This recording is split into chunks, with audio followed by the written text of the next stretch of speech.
नमस्ते मु विश्वदीप आज मो ब्लॉग को पुणी स्वागत जनाऊँगी। आज हूँ आमर चिता लगी अमावास्या एवं संक्रांति।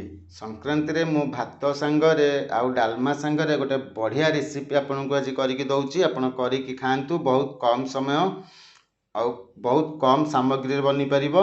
आपन जल्दी करके भात सांगरे खांतु एवं मते सांगे सांगे कमेंट करंतु। देखंतु मु दही सलाड करिवि, दही कदली सलाड करने मु नहीं गोटे कदली की देखो गोल गोल कर काटी नहीं किसी दही, चीनी, ब्लैक सॉल्ट, धनिया पत्र, आंब कसिया अदा, लंका, भुसुंगा पत्र, राग अदा आउ पंच फुटण। एक्चुअली गुआ घी नवा कथा किंतु गुआ घी मते भल लगे कि मो स्त्री की भल लगे बोली मु सनफ्लावर ऑयल नहीं। बर्तमान आम प्रस्तुत करवा दही कदली सलाड। देखो मु गोटे चम्मच सनफ्लावर ऑयल पकई देछि। बर्तमान गैस रो फ्लेम को हाई करी नबा। तेल टिके ताती गले आमे पंच फुटण दबा। पंच फुटण पर देखंतु मु आंब कसिया अदा, प्लेन अदा आउ लंका को छेची देछि। ताकू पकेइकी आमे टिके फुटण करिबा। देखंतु वर्तमान तेल प्राय ताती आसिलानी। मु पंच फुटण पकई देली। पंच फुटण पर भुसुंगा पत्र पकई देली। देखंतु वर्तमान ताकू टिके भाजीबा। वर्तमान देखंतु अदा, आंब कसिया अदा, लंका छेचिकी पकई देली। वर्तमान फुटण फुटी आसिलानी। वर्तमान कदली की पकई नउची।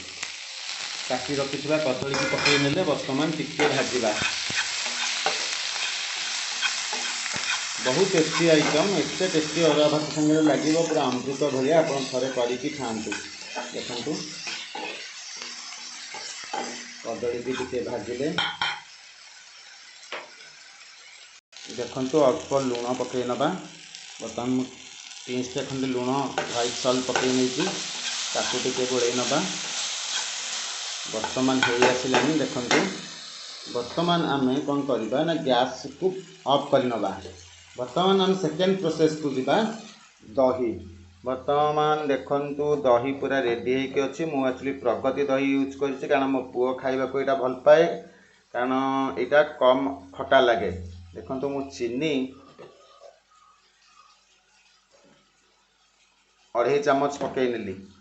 वर्तमान टिके ब्लैक सॉल्ट पकई नबा। देखंतु ब्लैक सॉल्ट भी पकई देली। आपको वर्तमान आम मिक्स करिबा। देखंतु मु दही की पूरा भल से फेंटी नहीं। सेथिरे भाजी रखिथिबा कदली पंचफुटण को काढ़िकी देदबा। देखंतु मु पंचफुटण आउ कदली की जो रखिथिली वर्तमान दही रे पकई देली। आपको टिके गोळेई नबा।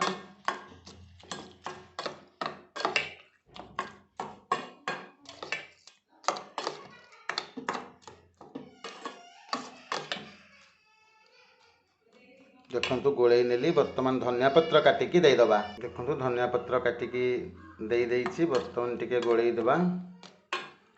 वर्तमान प्रस्तुत हो गला दही कदली सलाड। थरे करिकी खांतु घरे। मो वीडियो को फॉलो करंतु। केमती हेछि मते कमेंट करंतु। मो चैनल को सब्सक्राइब करंतु। मते नुआ वीडियो करिबा पई मोटिवेशन करंतु। रखुछि पुणी एक नुआ वीडियो रे देखा हेबा।